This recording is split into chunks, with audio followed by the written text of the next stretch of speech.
यांनी आलूचा किस आणि कच्च्या केळीचा किस हे करून चण्यानी पाण्यात घालून घेतले होते, काळे पडतात का, आणि हा पिळून याच्यामध्ये काढून घेते. या किसामध्ये मी हा कांदा चिरून घेतलेला हा घालून घेते.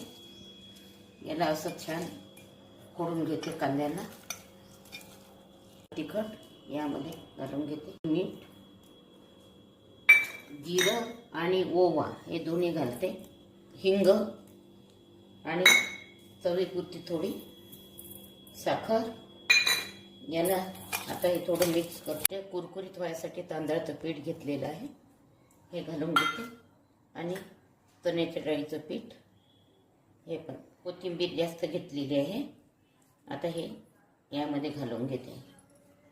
छान मिक्स करून भिजवून घेते. जास्त पातळ काही करायचं नाही. याच्यापुढे यामध्ये पाणी घालून घेते. तर मी गॅस पेटवून घेते. त्यामध्ये ही कढई ठेवते. तेल घालते तळायसाठी.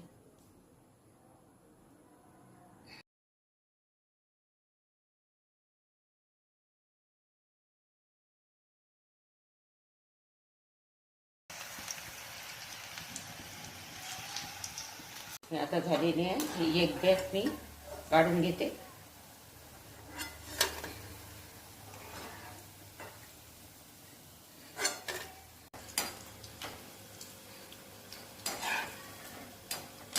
एवढे माझे काढून झालेले आहे.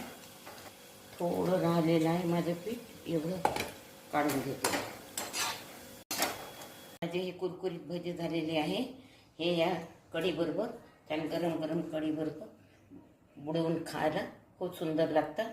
माझ्या चॅनलला सबस्क्राईब कराल जर माझी रेसिपी आवडली असेल तर.